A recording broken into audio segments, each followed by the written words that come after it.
Hey y'all, welcome back to the heart of home, where today it is incredibly windy. We just had 24 hours of really intense storms.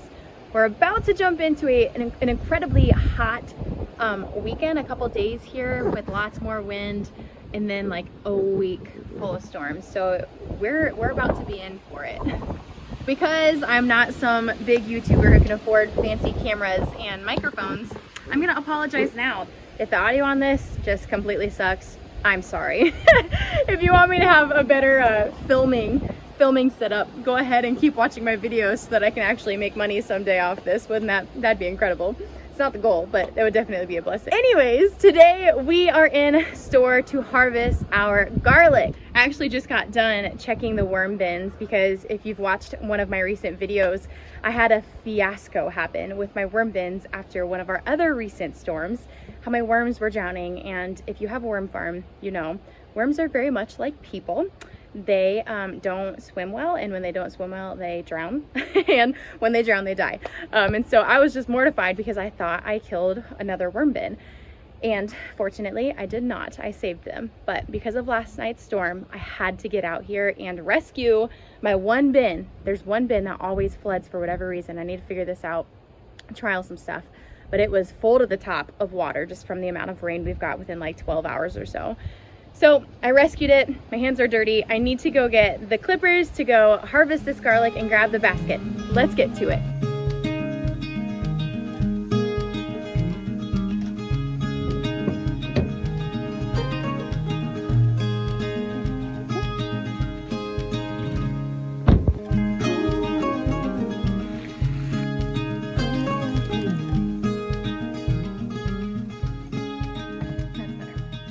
I went and had coffee with a friend this morning, and this door's so heavy. I've been on this matcha latte kick lately, as you can tell. They had a new gal there this morning, and I don't think she made it right. It was like chunks of matcha, not enough sweetness. The milk was really thick. So I brought it home and I fixed it up myself. Ugh, you see that? It looks like a little white butterfly. Where'd you go? There you are. That guy right there, he is the culprit of our cabbage worms. The house that's right next to where all the garlic is, he just came outside into his shed, so I'm wondering if he's about to mow his lawn. And if that's the case, we'll have to be on pause here for probably an hour or so. But this is the guy. This is what we came here for. We didn't come for a garden tour. If you want a garden tour, go check out one of my last videos. Yeah, he's getting out the lawnmower. So I'm gonna go edit some videos for a little while, and I'll be right back. All right, I am back. It's been actually a couple hours. Hello, Peekaboo. My phone had an update, and Silas and Caleb came home. So Silas is gonna help me harvest, which I just did a little bit of editing while I was waiting, and I realized that I said we're harvesting garlic. We're not harvesting garlic, we're harvesting garlic scapes, which is about the first thing that you harvest if you're growing a hardneck variety. Now, a hardneck variety has more of a robust flavor. It has more allicin in it, which is exactly what makes the garlic scent and flavor. And it just has more medicinal properties. But hardneck varieties don't store as long. Okay, they don't store as long as a soft neck variety. So if you're looking, take your socks off, baby. If you are looking to do like the beautiful braided garlic and like sell it at a farmer's market or just enjoy the aesthetics yourself, you definitely want to grow a soft neck variety for that. Hard necks are really just short-term storage and enjoy in the moment. Let me help you. So this is an area of the yard that I was kind of stumped on how to maximize this space in our suburban homestead. And so we actually have our worms over here because it does get some sunlight, but it is quite shaded. So instead of just mulching over this area last fall when we were cleaning it out, I decided, hey, garlic in our zone here in zone 5 is something we plant around later fall, kind of October, November. And so I took some of the cloves from a variety that I got from a lady back where we used to live and went ahead and planted them here. Now, this is quite a bit of garlic for us. It's not a year's worth. I will use this garlic mostly for canning and pickling and fermenting, just because I honestly hate to dice garlic. It's so sticky and I hate it, and it's such a like timely thing to do when I'm cooking. I really love to simplify as much as I can in the kitchen. So again, these are hard neck varieties. The way that you know that, if you were looking at garlic and trying to decipher, did I plant soft neck or hard neck, a hard neck has what is called a scape that you can see here. It comes right out of the center. And if I were to let these continue growing and not harvest them off, they would put up a flower that looks a lot like any other allium or like an onion if you've let it go to a bolt, and have a flower at the top. It's like a big beautiful purple flower. I'll put a picture in right here. We don't want that to happen, because when that happens, the plant focuses on the flower and putting off seeds more than it does creating a bigger bulb. Now, a hard neck variety does have an overall bigger garlic bulb, but the cloves are actually smaller than that of a soft neck variety. So you can decide what's best for you based off of the information that I've given you, but we just do hard neck because frankly, it's what we've been growing for years now. I want it all by myself. All by yourself? Okay. Can you tell that he's been eating a popsicle, a smoothie popsicle? These are very sharp, so no playing around. I want you to turn around. Do you remember what this is called? Garlic. Garlic, that's right. And what is this called? Garlic cheese. A garlic scape. Yep, and we need to cut that off. So I want you to take your scissors and cut right here. Cut. Smell it. What's it smell like? Yummy. It smells yummy. It smells like garlic and onion, huh? This is the garlic scape. You can do many different things with it. You can add it to some pickles. You can cook it and saute. He's gonna keep going. You can saute some vegetables with it, add it to steak and some mushrooms. We are actually gonna make a garlic scape pesto tonight and add it to some pasta and some chicken. Good job, my love. Nice job. Here's the thing with suburban homesteading. Did you get the whole thing? Good job. It's not that you can't homestead on a small scale, because you absolutely can, but you have to be willing to essentially sacrifice spaces. Like this could have been a beautiful perennial bed. The garlic scape.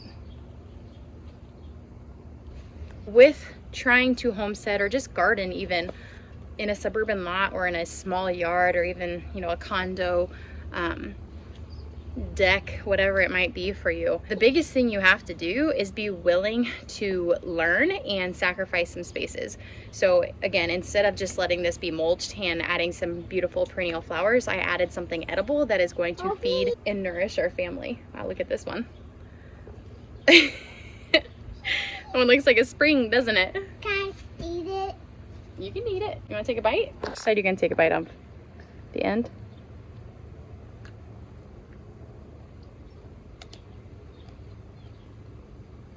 Does it taste like garlic?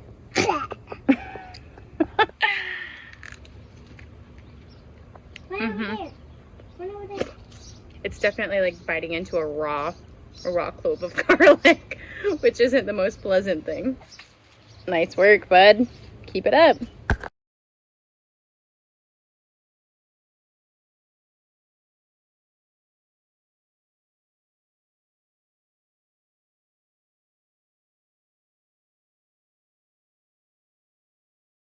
I think that is all of them. So again, just a small harvest.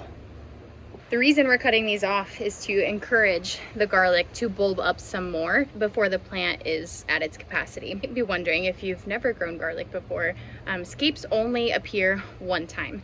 And so this plant is just going to continue growing as long as the environment allows it to. You'll notice here it's already starting to yellow and to turn brown, showing signs of just maturing and kind of hitting its capacity. And so I'm going to let it continue to bulk up just for a few more weeks, and then we will come back out here, harvest this, and we'll put something else in for the fall garden. Who knows? I've got a variety of things I might try. This is a well shaded area. The ecosystem over here is a little different than that's in the garden, and so it's a little cooler. There's a very soft, gentle breeze. Doesn't get a ton of really hot air. And so it'd be perfect for kind of our root vegetables or some greens. So anyways, I hope that this video was helpful for you guys. If you've been thinking about growing garlic, I'd encourage you, go ahead and give it a try. It's really not difficult. It's super low maintenance. I don't even think I had to water when I planted this in there. Oh, you are so sweet. Gosh, I love you so much. Sometimes you just gotta stop. Just gotta stop and hold the baby. He's not a baby anymore, but forever my baby. Mwah. I'm not baby anymore. I know you're not, but you are to mommy. He is independent, can you tell? Actually, before I sign off, come here, Silas, I forgot. Last year, if you guys were here, we did our first garlic harvest here at this house, and I co-planted it with some peonies that were here originally because we didn't have a garden space. Gosh, that was probably what? That was 2 years ago, not a year ago. But there were a couple cloves that were left in the ground, and I just left them to see what they would do. So I didn't even replant these. Obviously they're not doing well. I'm about to show you guys because the peonies got bigger than the plant did, and so they didn't get as much sunlight. But they do have a teeny tiny little scape in them, so we're gonna harvest those too. See the garlic right here? So these were garlic from last year that we left in the soil. But this one's got a scape on him, which tells me that he's trying to grow something. Do you want to cut him off? Or do you want me to? Me. You want to do it? All right, I'm holding it. Attaboy. Can you find any more? I think there's a couple on the other side. This one, it's so interesting. There's no scape on it at all. What about over here? Come here, let's check on this side. Oh, that's crazy. What? Oh, that is so funny. Okay, I need to come out here and cut these back. These are all pumpkin starts. Different gourds and pumpkins that I threw in here last fall. I wondered if they'd grow. That's what these are, and they're getting super leggy because they're trying to get to the light. And, well, to see this is another garlic, but it does not have a scape, so it's probably not doing so hot. Here is another one. This one does have a scape. Check it out, buddy. I think this is our last one. Let's cut it. Cut it, boy. Right down there. Now, just need to go look for strawberries. Attaboy. All right, go check it out. Go look for strawberries. All right, y'all. On that note, I'm going to go ahead and sign off. Thank you guys for being here. I'll catch you all in the next video.